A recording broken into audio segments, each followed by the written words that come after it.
From VTV Channel 6 Studios in downtown Vernal, this is Local Point with your host, Chris Piner. Hey there, everybody, and welcome to Local Point, brought to you by Strata Networks. I'm David Gale, filling in for Chris Piner today. Joining me in the studio, we have Ellen Keever and Michelle Fuller of the Uintah County Regional History Center. Welcome, ladies, and thank you for joining us today. I'm really excited about today's show because I have this little passion that most people don't know about, and that's history, especially local history, and that's what you guys are best at. So let me ask first, to start with, the Regional History Center. A lot of people may not even know that we had such a thing. What is it? Where is it? Well, I'll start with that. Our Regional History Center started from a tiny little closet by a wonderful woman named Doris Karen Burton.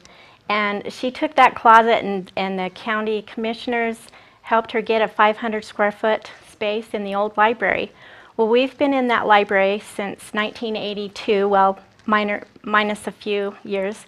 And we have recently been so lucky to have a new facility built and remodeled.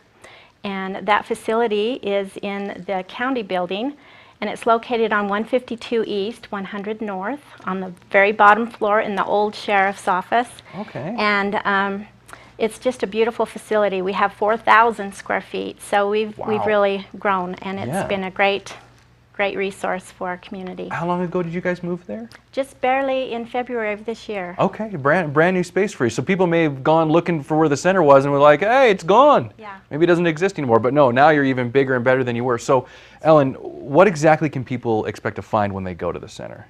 Well, we used to have to help everybody literally as they came in the room because there was no room for them to study. Okay. Now we have a big spacious room that people, and two large tables that people can sit down and they can filter in and get their own books. We can look up call numbers for them.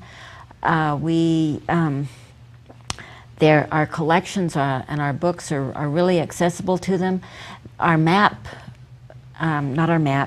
our magazine collection is right down so that they can look through that. We have one of the largest outlaw Western type magazine collections in the West, and we have videos, we have DVDs that people can sit, we have some nice soft chairs and a television that can play these, and these are all kind of local homemade type things, most of them are, and they're on the Uintah Railway, they're on the train, they're on the Dragon, they're on Watson, they're on... Now you said Dragon, I gotta ask, what was that?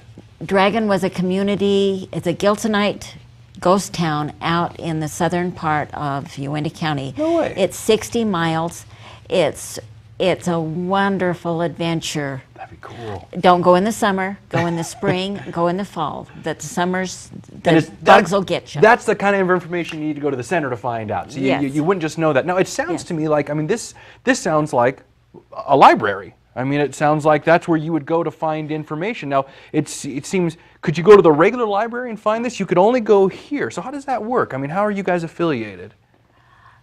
Well, we're affiliated because Doris was the library director at one time. Okay.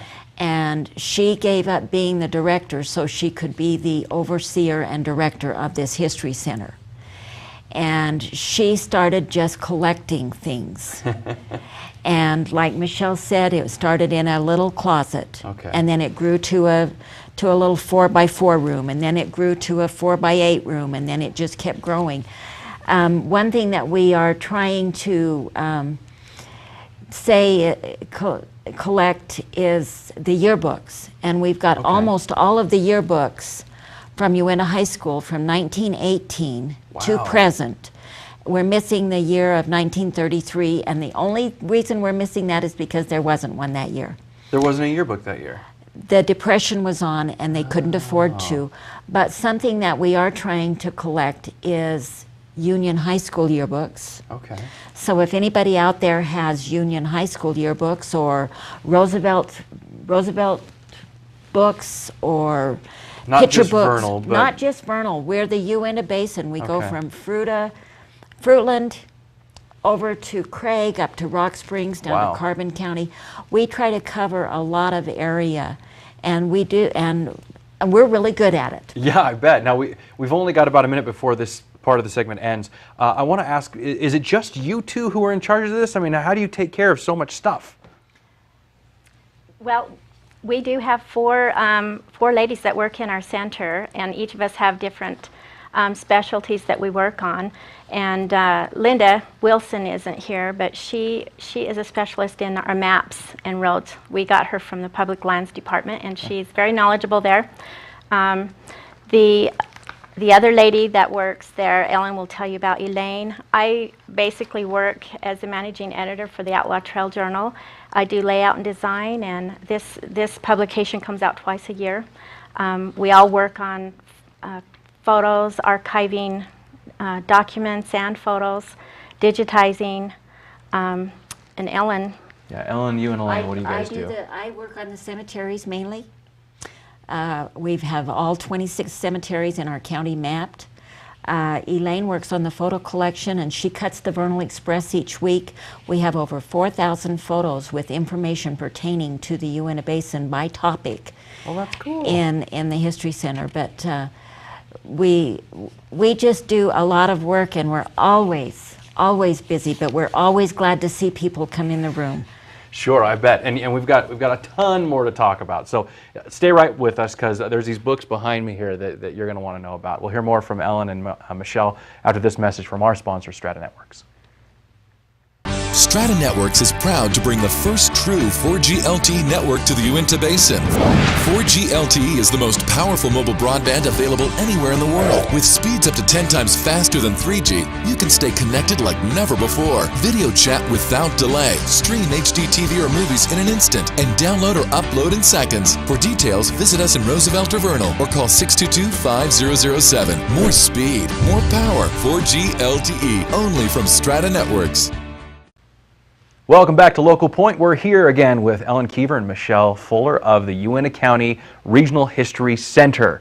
Now, you've got a big project coming up, right? We do. Tell us about it. Recently, our staff has been really fortunate to get a new collection, add to a collection that we've had. And it started from one of the first photographers, Leo Thorne. He started photography in about 1914, and we've been fortunate to get a lot of his photos.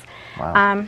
Recently, his daughter passed away last year, and so his granddaughter, Kathy Lindsay, has been so gracious to allow us to have a lot of what was left over.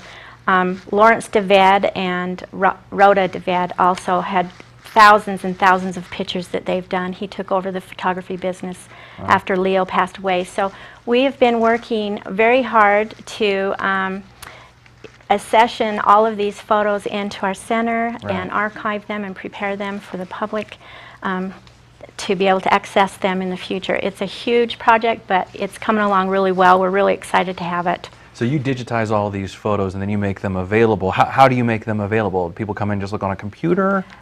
They are made available. We kind of have to pick and choose because of money and some of the things, because there's a lot of duplications. But they are made available through Mountain West Digital, through the University of Utah, which allows people all over the world to access our photos. So if someone's looking for a family member or a place or an event in Uintah County, they can access those photos, and it makes it a great resource for their families. And then you use those photos as well in your own publications, right?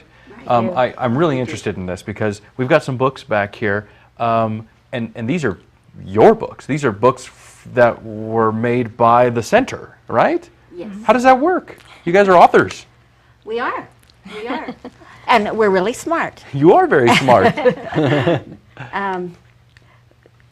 Michelle is the layout and managing editor of the journal, but on the Flaming Gorge book. Let's look at this. Let's look at this book. This is a beautiful book. I'm gonna. This Michelle, book is maybe going you to can come put out it on your knee there. This book is going to come out on September 13th, and A history of the dam. a at Flaming history of the Gorge. dam. Arcadia Publishing got with us and they said, "You did such a wonderful job on the Ashley Valley book. Would you please do one on Flaming Gorge?" So we did. It talks about all the surrounding areas. It's a picture book, coffee table book. That's so awesome. And Look at those 90% of these photos came from either our collection or the Bureau of Reclamation. Wow. We have a lot of Vernal Express photos that we have that are online also. And you have to do all of the research and the collecting and putting that together. I Yes. mean, how much time does it take to put something like that together? We were 6-8 months. Takes a while. We have to get all the captions correct and everything so that Oh it's... yeah. It's interesting. And then come September 13th, people can go to the center and pick that up and buy it. They can. It will also be available at bookstores here in town. Okay. It should be available at a few places up at Flaming Gorge. Arcadia contacts those people and contacts buyers around and Sure. and sells it there. But And this is just one of a lot of different books that you have. How often, I mean, is this a continual process for you guys? You always come up with just, here's the next idea, the next book we're going to do, and plus these journals that you have in your lap there? What are those all about? Well, this journal actually comes out twice a year. We have close to 100 subscribers, and then other people can just come into our center and buy this book. But these books are various stories of local history. It might contain information about the old outlaws, perhaps a prominent person or a gutsy woman or Western poetry or folklore. We have just so many different articles that we come up with that puts the history out there for the public to learn and read about. And then also, I guess we have another book that we do put out is the Mike Hall, A Local History Moment. And this book is all similar to the journal, but it's a short read. Okay. And if any of you have heard of Mike Hall, A Local History Moment on KVEL radio, he has promoted different history stories, and we've put them in a book form with pictures, and so it's a great gift for someone who's an avid history buff. So That's great. I mean, there's so much that the center offers. There's so much, but people aren't going to get anything out of it unless they go to the center. So, again, there's only a couple seconds left. Where can they go? The center. It's not the new center, but it's a new location. northeast corner of the Uintah County building on the bottom floor, and come in and see us. We would love to help you find what you're looking for, whether it be Dragon, Utah, That's right. I just learned about that. or whether it be up in the Flaming Gorge area, or something about your history. Definitely. Yeah. You know what? You're going to be in there to get a driver's license anyway, so just walk on over and learn a little bit about the history. Spend a couple of your- hours. That's right. Thank you very much, ladies. Appreciate you coming in, and thank you all, Thank of course, you. for watching today's show. That's all for now. Please join us next time right here on VTV Channel 6. We'll see you then.